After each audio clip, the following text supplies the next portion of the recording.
The rain had already washed away the footprints on the sidewalk by the time Ethan Carter heard the words that would change his life forever. A young woman stood outside the county courthouse, clutching a worn leather folder against her chest as if it were the only thing keeping her together. Her eyes were swollen from crying, her shoulders trembled beneath a simple navy blue coat, and the desperation on her face was impossible to ignore. She looked at Ethan with a mixture of fear, hope, and complete exhaustion before whispering the most unexpected question anyone had ever asked him. She asked if he would pretend to be her husband, and before logic could stop his heart from speaking, he smiled softly and replied that he had only one question. Did he get to kiss his wife? For one impossible second, the sadness on her face broke into the smallest, most genuine smile she had worn in what looked like years. Neither of them realized that one playful sentence was about to begin a journey neither could have imagined. If you believe kindness can change someone's life and that everyone deserves a second chance, please take a moment to like this video, leave a comment, share it with someone you care about, and subscribe to Kindness Speaks. Your support helps us continue bringing heartwarming stories that remind the world compassion still exists. Ethan had never considered himself extraordinary. At 34, he lived alone in a modest apartment above the small bookstore he managed in the quiet town of Willow Creek. His mornings began with fresh coffee, shelves full of novels, and conversations with loyal customers who often stayed longer than they intended. His evenings ended with silence, a frozen dinner, and memories he tried very hard not to revisit. 5 years earlier he had been engaged to the woman he believed he would spend the rest of his life with. Just weeks before their wedding, she had left him without warning, choosing someone wealthier and more successful. The heartbreak had not only shattered his confidence but also convinced him that love was something meant for other people. Since then he had become the kind of man who smiled easily for strangers while quietly carrying loneliness everywhere he went. The woman standing before him outside the courthouse was nothing like the confident people Ethan usually met. She introduced herself as Amelia Brooks, a 29-year-old elementary school music teacher whose gentle nature had been tested by one tragedy after another. Her auburn hair had escaped its loose braid, strands sticking to her tear-stained cheeks as the rain continued to fall. She apologized repeatedly for asking something so outrageous, explaining that she knew it sounded impossible. She admitted she had noticed Ethan several times at the courthouse cafe over the past week while handling paperwork for her late grandmother's estate. He had been kind to every employee, patient with elderly visitors, and generous enough to buy lunch for a homeless veteran without expecting gratitude. She had taken a chance because kindness was becoming harder and harder to find.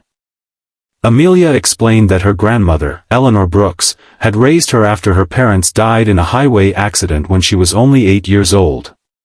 Eleanor had built a successful family vineyard decades earlier, but shortly before passing away, she had updated her will. There was one unusual condition. Amelia would inherit the vineyard only if she was happily married within 30 days of Eleanor's death. Eleanor had feared Amelia's habit of sacrificing everything for others would leave her isolated and vulnerable. She wanted to know someone would always stand beside her. If the condition was not fulfilled, the property would be sold to distant relatives who had ignored Eleanor for years and only appeared after learning about her fortune. Amelia confessed she had been engaged once, but her fiancé abandoned her the moment he realized caring for Eleanor during her illness would delay their dream of moving abroad. Since then she had buried herself in work and never imagined falling in love again. Now she had less than 3 weeks left before losing the only home filled with memories of the woman who had given her everything. Every lawyer she spoke to insisted the marriage had to be legally recognized. Friends refused because they feared legal complications. Others laughed at her. Some assumed she was inventing the story to scam people. Every rejection chipped away at the hope she was desperately trying to protect. Ethan listened without interrupting. He searched her face for signs of manipulation but found only grief, embarrassment, and quiet honesty. He had spent years reading novels where impossible situations transformed ordinary lives, yet standing in the rain, reality somehow felt stranger than fiction. He could have walked away. Most people would have. Instead, he noticed Amelia shivering from the cold despite pretending everything was fine. Without thinking, he removed his jacket and gently placed it over her shoulders. That small act nearly made Amelia cry again.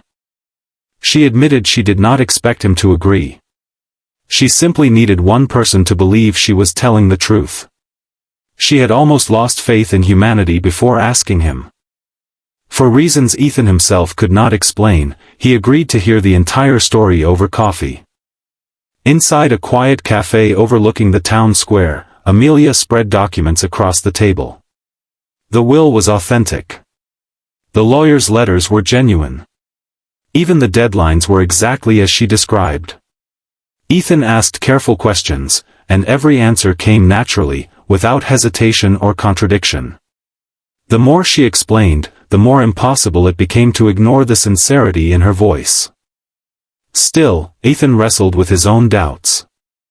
Pretending to be someone's husband was not a decision anyone made over coffee. Marriage carried responsibility, emotions, and consequences neither of them could predict. He wondered whether agreeing would only create greater pain later. He also wondered why fate had placed this frightened stranger directly in his path on a rainy afternoon when he had almost stayed home. As they talked, Amelia accidentally mentioned something that surprised him. She wasn't worried about the inheritance because of the money. She was terrified of losing the vineyard because it employed 12 local families whose livelihoods depended on it.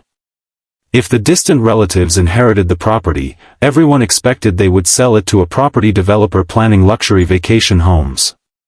The workers who had spent decades caring for the vines would lose not only their jobs but also the community they had helped build. Amelia believed protecting them was the last promise she owed her grandmother. Those words changed everything. Ethan had grown up in a family that struggled financially after his father's illness. He remembered neighbors who had quietly brought groceries to their door and employers who had shown compassion instead of judgment.